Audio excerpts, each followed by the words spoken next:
Hey,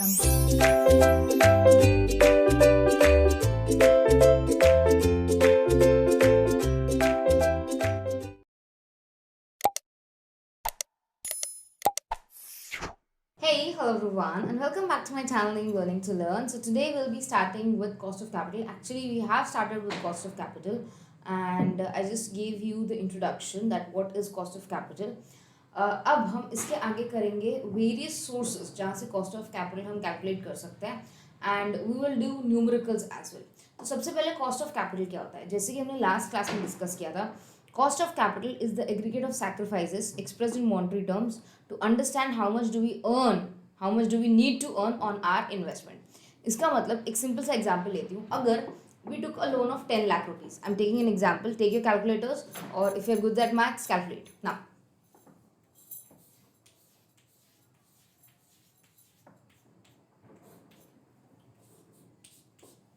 okay, 10 lakhs में 6 zeros होते हैं. I am really sorry about the sound because पटाखे बज रहे हैं, दिवाली का टाइम है. Fine, and happy Diwali all of you. ना 10 लाख में 6 जीरोज आते हैं. ओके, अगर सपोज मैंने 10 लाख लोन लिया है, ठीक है. लोन लेने पे आई हैव टू पे 10% पर एनम इंटरेस्ट. मुझे पे करना पड़ रहा है 10% पर एनम इंटरेस्ट. इसका मतलब हर साल ये 10 लाख यूज़ करने के लिए मुझे 1 लाख बैंक को देना पड़ेगा, या जिससे भी मैंने लोन लिया है मुझे उसे देना पड़ेगा. यस,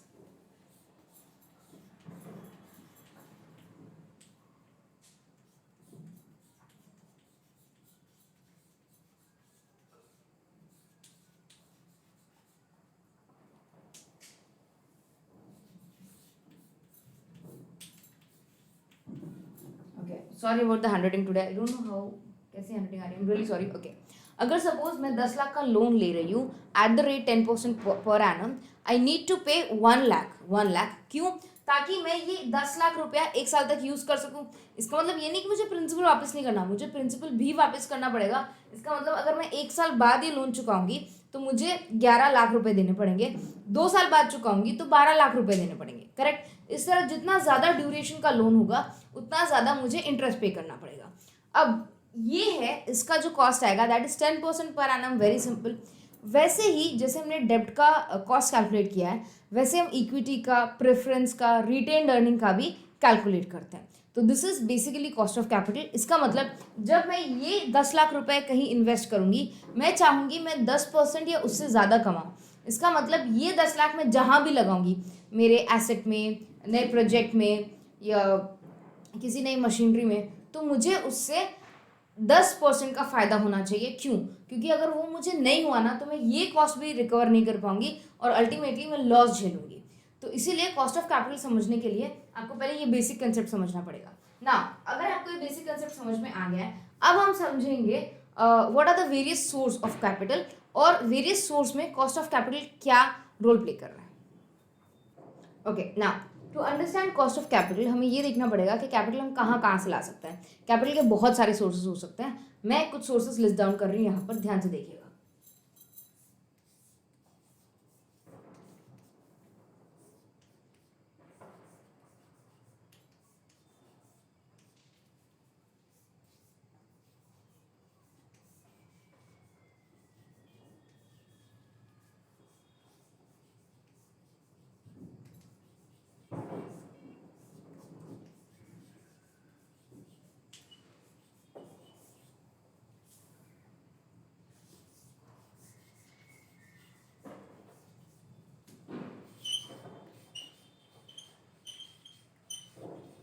ओके, सो बेसिकली हमारे 4 सोर्सेज होते हैं जहाँ से हम कैपिटल लेकर आते हैं.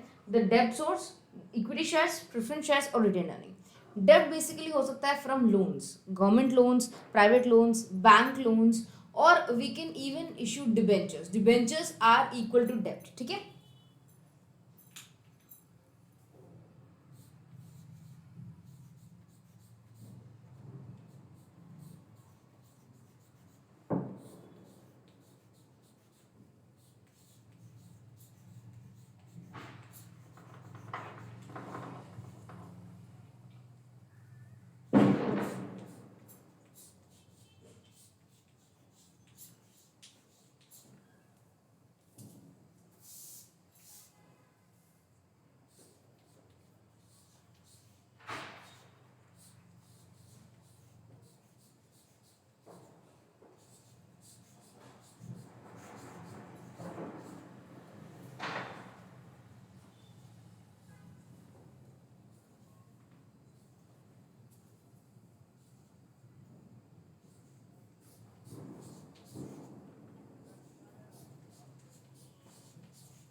Okay, great. नाउ अगर आप इस पूरे टेबल को अच्छे से देखेंगे, then these are the various source of capital. इसके अलावा भी they can be various source of capital, but still let me explain you this in a very simple manner. सबसे पहले आता है डेब्ट। डेब्ट का मतलब होता है लोन। वो किसी भी टाइप का लोन हो सकता है, वो यू कैन से बैंक लोन हो सकता है, कोई प्राइवेट लोन हो सकता है, हमने किसी और कंपनी से लोन लिया हो ये हो सकता है। And it can be debentures and various types of debentures. We can have redeemable debentures, irredeemable debentures, convertible debentures, non-convertible debentures, and many types. Okay, then equity shares. Equity shares basically सबसे पहले IPO, initial public offer होता है। जब company सबसे पहली बार shares issue करती है market में, तब हम उसे आईपीओ कहते हैं। फिर एफपीओ, फर्दर पब्लिक ऑफर, जब कंपनी बाद में, मतलब नॉट फर्स्ट टाइम, बाद में जब शेयर्स इशू करती है, then that is FPO. ESOP, employ stock option, yes, जहाँ पर एम्प्लॉयज़ को शेयर्स दिए जाते हैं ईदर फ्री ऑफ कॉस्ट और at you can say discounted rate, ताकि क्योंकि उन्होंने बहुत अच्छा काम किया होता है। बोनस शेयर्स ये भी होते हैं, एंड इसके साथ साथ राइट इशू ये भी होता है, बट राइट इशू में शेयर्स इशू नहीं होते, सिर्फ राइट्स इशू होते हैं। तो ये सारे टाइप के इक्विटी शेयर्स हो सकते हैं। देन प्रेफरेंस शेयर्स में आएंगे हमारे वेरियस टाइप्स। प्रेफरेंस शेयर्स अभी प्रैक्टिकली उतने एप्लीकेबल नहीं है, बट प्रेफरेंस शेयर्स को थियोरेटिकली हमें बहुत अच्छे से पढ़ना पड़ेगा। Preference shares can be of cumulative, non-cumulative, convertible, non-convertible, redeemable, irredeemable, and many types. तो ये सारे टाइप्स आपको जानने जरूरी हैं। Don't worry, we will do that in coming sessions. And retained earning. Retained earning मतलब प्रॉफिट का वो हिस्सा जो हमने साइड में रखा है ताकि हमारे फ्यूचर में काम आए। So all these are various sources of finance. अब अगर आपको सोर्स ऑफ फाइनेंस पता चले हो तो इन सब की कॉस्ट भी होती है। जैसे डेब्ट की हमेशा कॉस्ट होगी interest. Let me right it down.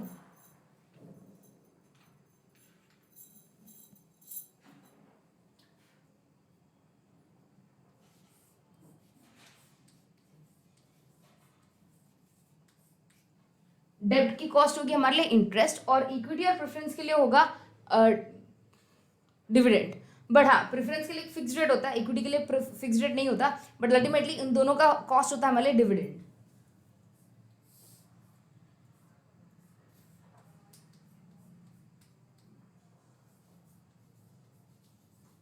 Okay, तो शायद ये वाला हिस्सा कट जाए ऊपर से, but dividend, DIVIDEND, and return earning तो प्रॉफिट का हिस्सा है, कोई दिक्कत नहीं। अब बेसिकली जब हम कॉस्ट ऑफ कैपिटल कैलकुलेट करते हैं इन केस ऑफ डेब्ट, इक्विटी, प्रेफरेंस, हम ये देखते हैं कि हमें उन्हें रिटर्न कितना देना है, उसके बेसिस पे हम उनका कॉस्ट पता करते हैं।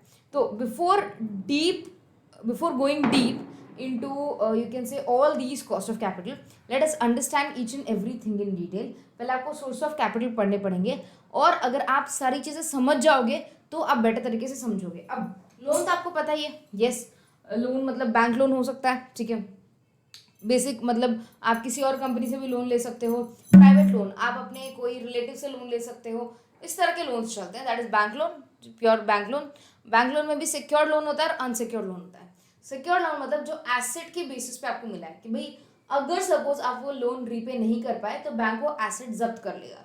वेयर अनसिक्योर्ड लोन के लिए आपने कोई भी श्योरिटी नहीं दी है, बैंक सिर्फ आपके गुडविल पे या आपकी अच्छी बातों में या आपके अच्छे परफॉर्मेंस में आ रही है, उन्होंने कोई भी सिक्योरिटी नहीं ली है। इसका मतलब अगर आपका लॉस हुआ या आप बैंक को रीपे नहीं कर पाए तो बैंक के पास कुछ होगा नहीं आपसे वसूलने के लिए। The last one is debentures. अब डिबेंचर्स क्या होते हैं? Debentures are just like shares, ये मार्केट में इशू किए जाते हैं, but the thing with debentures is they get interest. Debenture holders को इंटरेस्ट मिलता है, whereas preference share holders को और इक्विटी शेयर होल्डर्स को डिविडेंड मिलता है, मतलब प्रॉफिट का हिस्सा मिलता है। Now let me tell you something basic about shares और डिबेंचर्स। आज हम शेयर्स और डिबेंचर्स के बीच में डिफरेंस करेंगे and will try to understand the types of debentures as well. So this will help you to make your concepts very clear from scratch. Okay, so just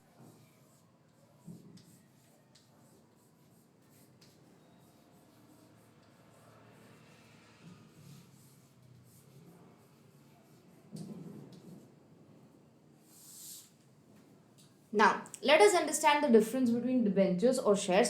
ये concept आपके clear होने बहुत ज़रूरी है। अगर किसी के कंसेप्ट क्लियर नहीं है so let us understand from scratch. सबसे पहले डिबेंचर्स लोन होते हैं, वेयर एज शेयर ओनरशिप होती है।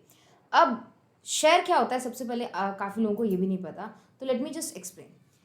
हमारा जितना भी कैपिटल है, मैं यहाँ पर वन सेकेंड मैं पहले शेयर एक्सप्लेन कर देती हूँ।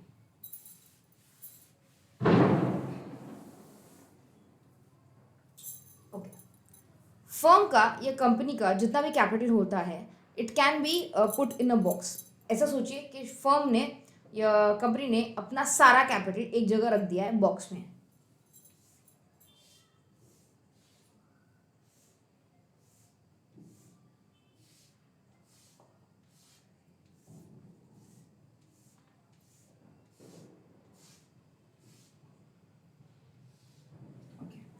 अब अगर आप देखेंगे तो ये पूरा शेयर कैपिटल है। इसका मतलब इसमें टोटल कितने 10 लाख रुपए अज्यूम कीजिए।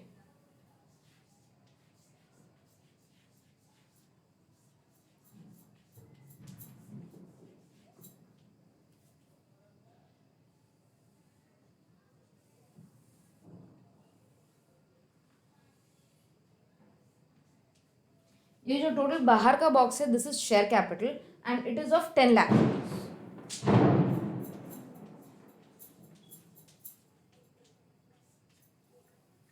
ना इसमें क्या होता है कि एक छोटा सा टुकड़ा इस पूरे कैपिटल में पूरे कैपिटल के बहुत सारे टुकड़े किए जाते हैं और इसमें से एक छोटा सा टुकड़ा सबको बांटा जाता है। इसका मतलब इसके बहुत सारे टुकड़े किए जाते हैं। सपोज ये है 10 लाख, ठीक है। 10 लाख को अगर मैं 100 से डिवाइड करूं तो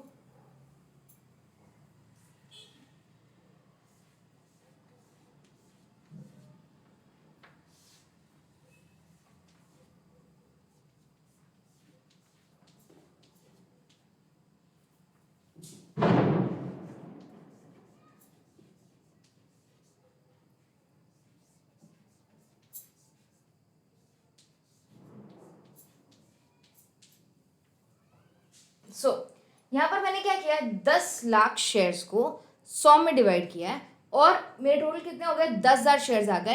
हर एक शेयर ईच शेयर कितने का है 100 रुपए का। इसका मतलब अगर सपोज मैंने ये शेयर कैपिटल मार्केट में इशू किया, ठीक है। आप में से एक बच्चे ने बोला कि मैम मुझे एक शेयर चाहिए। अगर आपको एक शेयर चाहिए तो आपको मुझे कितने देने पड़ेंगे 100 रुपए और मैं आपको बदले में क्या दूंगी शेयर सर्टिफिकेट। शेयर सर्टिफिकेट एक पेपर की तरह डॉक्यूमेंट में आता है but right now you can buy shares online also. But हम लोग ट्रेडिशनल वे में सीख रहे हैं तो मैं आपको क्या करूंगी इस शेयर का एक छोटा सा हिस्सा दे दूंगी कि भाई शेयर कैपिटल में जो 100वां हिस्सा है मतलब जो 100 के एक शेयर है, ठीक है, वो एक शेयर मैं आपको देती हूँ। तो ये शेयर आपका हो गया, ये एक पार्ट येलो कलर का पार्ट। यस फिर कुछ बच्चे होंगे जो बोलेंगे मैम मुझे 10 शेयर चाहिए, ठीक है। तो 10 शेयर के हिसाब से 100 मल्टीप्लाइड बाई 10 आपको उतना अमाउंट पे करना पड़ेगा और 10 शेयर्स आपके हो जाएंगे।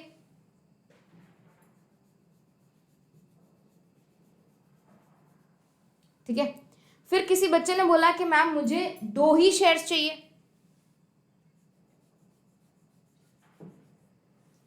और कोई बोलेगा कि मैम मुझे बहुत सारे शेयर्स चाहिए, 50 शेयर्स चाहिए, 50 या 5,000 शेयर्स चाहिए। 5,000 मतलब हाफ, ठीक है।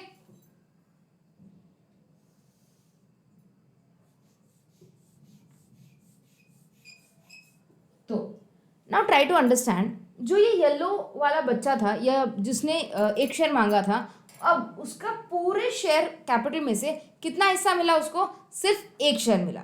जो ये ब्लू वाला बच्चा था उसने कितने शेयर्स मांगे 10 शेयर मांगे। जो ऑरेंज वाला बच्चा था उसने 2 शेयर्स मांगे और ग्रीन वाले बच्चे ने 50% 5,000 शेयर्स मांगे। इस तरह से मैंने शेयर्स बांट दिए, इसे मैं शेयर कैपिटल कहती हूँ, ठीक है। तो ये आपका जो ओन्ड कैपिटल है, आपका खुद का कैपिटल है, उसका ये हिस्सा बन जाता है। वेयर एज जब मैं बात करती हूँ डिबेंचर्स की तो डिबेंचर्स इस तरह नहीं होता, डिबेंचर्स लोन होते हैं। हाँ डिवाइड इसी तरह होता है, डिवाइड एग्जैक्टली इसी तरह होता है बट मेन डिफरेंस जो शेयर्स और डिबेंचर्स में होता है the first is share holder is the owner of the company. ये ओनर क्यों है, ओनर क्यों है प्लीज ध्यान से सुनिएगा और समझिएगा। क्योंकि ये सारे रिस्क उठाने को तैयार है। इसका मतलब जिस बच्चे ने 1 शेयर लिया है, जिस बच्चे ने 10 शेयर लिए, जिस बच्चे ने 2 शेयर लिए और जिस बच्चे ने 5,000 शेयर लिए, उन सारे बच्चों ने ये एग्री किया है कि मैम कोई भी नुकसान होगा कोई दिक्कत नहीं, आप कंपनी चलाइए, हम आपके भरोसे हैं। इसका मतलब they are ready to take risk.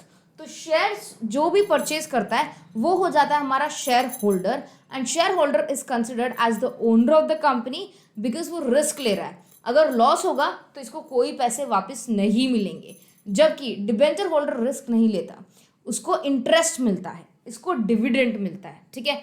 तो ये तो हो गया शेयर्स के बारे में। अब शेयर्स में दो टाइप आते हैं, तो प्रेफरेंस शेयर्स होता है और एक इक्विटी शेयर्स होता है। उसका डिटेल्स हम बाद में करेंगे, बट दोनों शेयर्स के पार्ट हैं, दोनों ही शेयर्स हैं। तो सबसे पहले मैं शेयर्स और डिबेंचर्स के बीच में डिफरेंस बताती हूँ, फिर हम आगे चलते हैं।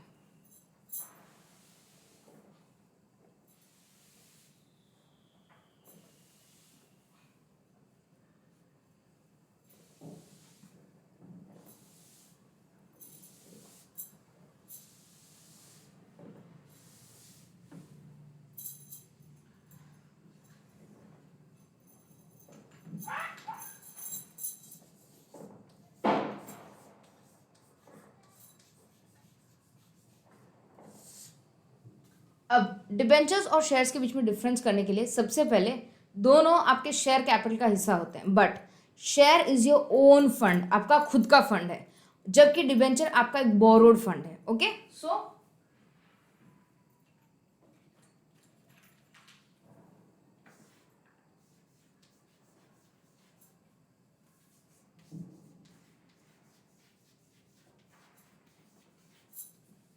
पहला डिफरेंस। दूसरा, जो शेयर्स परचेज करता है उसे शेयर होल्डर कहते हैं, और डिबेंचर परचेज करता है उसे डिबेंचर होल्डर कहते हैं। ये बहुत ही सिंपल सा है, इसलिए मैं यहाँ पे नोट डाउन नहीं कर रही, बट आप नोट डाउन कर सकते हो।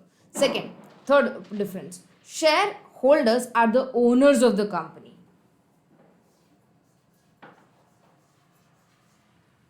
whereas these are the creditors of the company.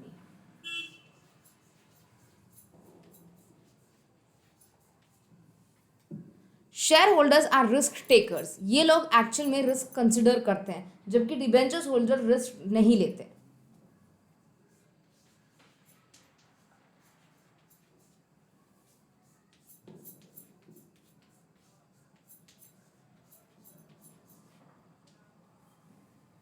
Last but not the least difference is share holders को आप डिविडेंड देते हो। डिविडेंड मीन्स प्रॉफिट का वो हिस्सा जो आप शेयर होल्डर्स को बांटते हो, और अगर प्रॉफिट ना हो तो हम उन्हें बोनस शेयर्स भी दे सकते हैं। कई बार कैश डिविडेंड दिया जाता है, प्रॉपर्टी डिविडेंड दिया जाता है, शेयर डिविडेंड दिया जाता है, अलग अलग टाइप्स के डिविडेंड होते हैं। तो शेयर होल्डर्स को मिलता है dividend, that is the part of profit. Okay,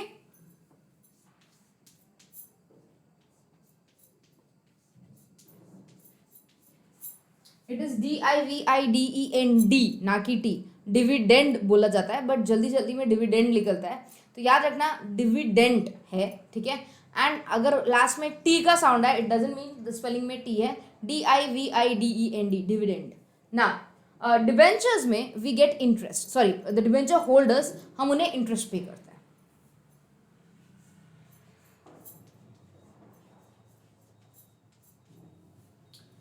अब अगर मैं शेयर होल्डर्स को 2-3 साल तक डिविडेंड ना भी दूं, सो कोई बड़ा इशू नहीं बनेगा, मगर अगर डिबेंचर होल्डर्स को ना दूं तो बहुत प्रॉब्लम हो जाएगी।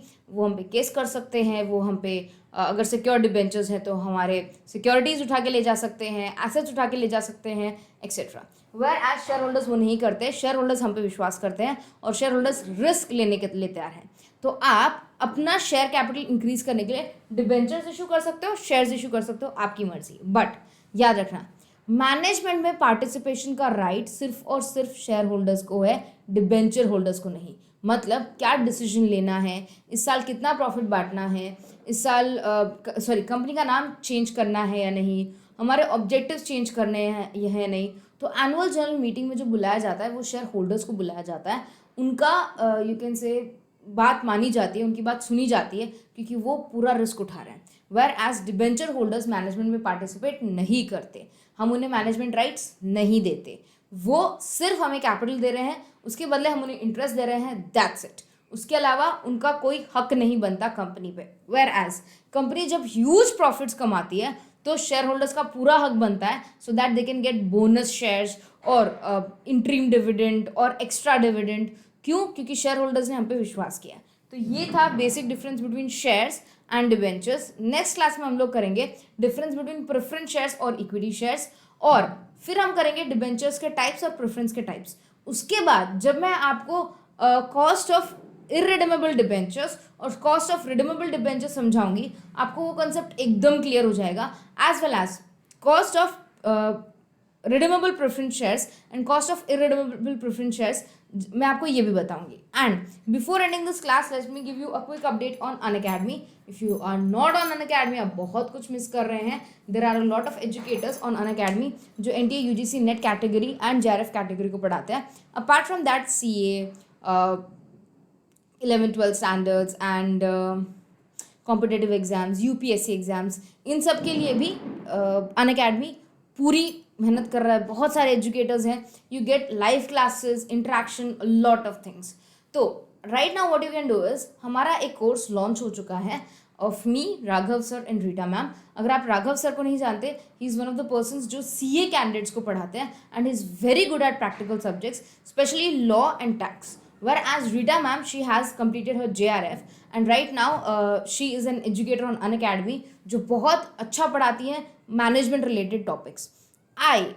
Of course, I have cleared my NET and right now I am a verified educator. Apart from that, I am doing my CS final. So ये हम सबकी qualifications हैं ताकि आपको ज़्यादा आइडिया आए जो आपको पढ़ा रहा है वो है कौन. और मैं आपको पढ़ाऊँगी economics, banking and human resource management. तो हम तीनों मिलके एग्जैक्टली करने क्या वाले हैं, हम तीनों, मैं, राघव सर और Rita ma'am, we three will provide you the complete course on commerce. इसका कंटेंट हिंदी में भी होगा, इंग्लिश में भी होगा. द सेकेंड बेस्ट थिंग, हर एक टॉपिक के साथ उसके MCQ और PYQ आपको बताए जाएंगे so that you can practice दो फर्स्ट ऑफ ऑल. दूसरा, आपको आइडिया आएगा that how to you can say solve these kind of questions. अगर इस टाइप के क्वेश्चंस एग्जाम में आ गए तो आपको क्या करना है. अपार्ट फ्रॉम दिस, अगर आपको कोई भी डाउट हो तो आप डाउट सॉल्विंग सेशन में आ सकते हैं. एंड हाँ, ये एक पेड कोर्स होगा तो ऑफकोर्स यू नीड टू पे for this and this will go till Jan and तक चलेगा ये. सो अगर आप 6 मंथ्स का सब्सक्रिप्शन परचेज करना चाहते हैं, 12 मंथ्स का सब्सक्रिप्शन परचेज करना चाहते हैं, there are various options available from 1 month, 3 months, 6 months, 12 months to 24 months. Choice is yours. EMI options भी अवेलेबल है. अगर आप 6 मंथ से ज़्यादा का सब्सक्रिप्शन परचेज करना चाहते हो तो आप EMI में भी पे कर सकते हो, कोई दिक्कत नहीं है. द सेकेंड थिंग इज, अगर आप सीरियसली NTA UGC नेट 2022 की प्रिपरेशन करना चाहते हो और आप ये क्लास में आना चाहते हो, you can use my referral code to avail 10% discount and watch this classes live. इसके अलावा इसी सब्सक्रिप्शन, ये जो अमाउंट मैं दिखा रही हूँ, इसी सब्सक्रिप्शन अमाउंट के साथ you can actually watch Navdeep ma'am videos, Talveer sir videos, Shiva sir videos, any other videos. आप किसी और की वीडियोज़ भी देख सकते हो. ऐसा नहीं है कि भाई इस क्लास के लिए मैं इतना पे कर रही हूँ. नो, अनअकैडमी पे NTA UGC नेट कैटेगरी में जो भी एजुकेटर, भले उनका पेपर 2 अलग भी हो तो भी यू आर गोइंग टू पे the same amount. So this is a very good deal. Even आपको मल्टीपल एजुकेटर्स मिलेंगे पढ़ाने के लिए.